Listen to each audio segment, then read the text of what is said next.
Hello दोस्तों, welcome to my channel primary to middle classes.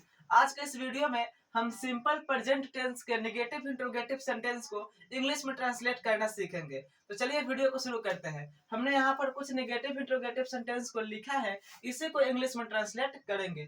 तो सबसे पहले आप इसकी पहचान किस तरह से करेंगे उसको बतला देते हैं। हमने आपको पिछले वीडियो में सिंपल प्रेजेंट टेंस की पहचान क्या है उसको बतलाया था कि जिस हिंदी वाक्य की क्रिया के अंत में ता हूँ, ती है, ते है इत्यादि लगा रहता है उसे सिंपल प्रेजेंट टेंस में कहते हैं। तो ये सिंपल प्रेजेंट टेंस का ही नेगेटिव इंट्रोगेटिव सेंटेंस है। तो देखिए, ये तो आप समझ जाएंगे कि ये सिंपल प्रेजेंट टेंस में है, क्योंकि इसके अंत में देखिए ता है, ता हूँ, ती है, ते हो, ते है इत्यादि लगा है। तो ये तो सिंपल प्रेजेंट टेंस में है, लेकिन यह नेगेटिव इंट्रोगेटिव सेंटेंस कैसे है इसको जानना है। तो इंट्रोगेटिव सेंटेंस में मैंने आपको बताया था कि जो इंट्रोगेटिव सेंटेंस होता है वह क्या से शुरू होता है। ठीक है, तो देखिए ये जो नेगेटिव इंट्रोगेटिव सेंटेंस है, क्या से तो शुरू होगा ही, साथ में इसके साथ नहीं भी लगा रहता है, इसलिए इसको नेगेटिव इंट्रोगेटिव सेंटेंस कहते हैं। देखिए ये जब क्या से शुरू हो गया तो ये इंट्रोगेटिव सेंटेंस हो गया, और इसमें नहीं लग गया तो नेगेटिव सेंटेंस हो गया।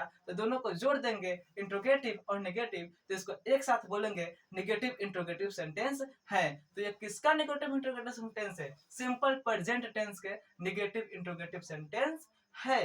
तो इसको इंग्लिश में ट्रांसलेट किस तरह से करेंगे, तो चलिए वीडियो को शुरू करते हैं और जानते हैं कि इसको ट्रांसलेट किस तरह से किया जाता है। तो देखिए, इसको भी ट्रांसलेट करने के लिए एक स्ट्रक्चर होता है, उसी स्ट्रक्चर के अकॉर्डिंग इसको इंग्लिश में ट्रांसलेट कर दिया जाता है। तो चलिए उसका स्ट्रक्चर देख लेते हैं। इसका स्ट्रक्चर है, सबसे पहले डू या डज को लिखेंगे। ठीक, डू या does plus subject plus not plus verb one plus object. यदि आप इस स्ट्रक्चर को याद कर लेते हैं तो ये चुटकियों में बन जाएगा। ठीक है, आसानी से बन जाएगा। ठीक, तो देखिए सबसे पहले डू या डज को लगाना है। तो डू या डज को कैसे लगाना है? यदि सिंगुलर सब्जेक्ट रहे तो डज का प्रयोग करेंगे। सिंगुलर सब्जेक्ट, यहाँ पर ध्यान दीजिए, यदि सिंगुलर सिंगुलर सब्जेक्ट रहे तो डॉज लगाएंगे। ठीक है, और यदि प्लूरल सब्जेक्ट रहे, प्लूरल, देखिए प्लूरल सब्जेक्ट रहे तो डू लगाएंगे। ठीक है, अब सिंगुलर सब्जेक्ट कौन कौन होता है? तो सिंगुलर सब्जेक्ट आपका हो जाएगा ही, सी, इट। ठीक है, ये सब सिंगुलर सब्जेक्ट है। यदि ये आ गया तो इसके साथ किसका प्रयोग करेंगे? डॉज का। और इसका अतिरिक्त जो भी सब्जेक्ट आएगा उसके साथ डू का। तो यहाँ पर देखिए, क्या मैं नहीं पढ़ता हूँ, तो सबसे पहले इसमें हम सब्जेक्ट को खोजेंगे कि सब्जेक्ट कौन सा है। तो क्या के जस्ट बगल में जो भी शब्द रहेगा वो सब्जेक्ट हो जाएगा। जैसे देखिए, क्या मैं क्या है? सब्जेक्ट है। क्या वह क्या है? सब्जेक्ट है।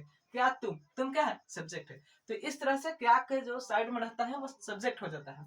तो देखिए, तो मैं जो है सिंगुलर सब्जेक्ट है कि प्लूरल सब्जेक्ट है? मैं से कितने आदमियों का बोध हो रहा है? एक आदमी का। तो this is a singular subject. ठीक है, सिंगुलर सब्जेक्ट है।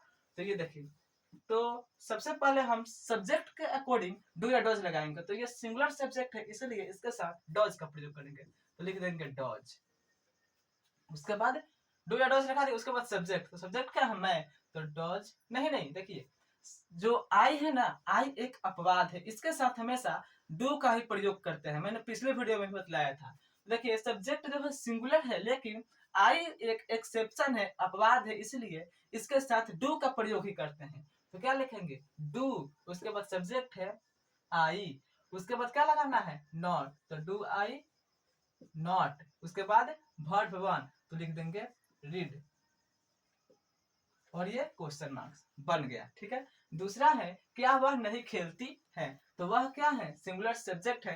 तो चलिए सिंगुलर सब्जेक्ट के अनुसार डू या डज लगाते हैं। तो ये सिंगुलर सब्जेक्ट है, इसलिए इसके साथ डॉज लगेगा। तो लिखेंगे डॉज, फिर सब्जेक्ट वह नहीं खेलती है, लड़की है, स्त्रीलिंग है, तो वह के लिए लगाएंगे सी, डॉज सी। उसके बाद क्या लगाना है? नॉट। तो डॉज सी नॉट।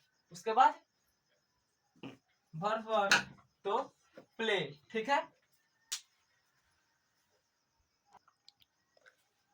उसी तरह तीसरा सेंटेंस है क्या तुम नहीं जानते हो।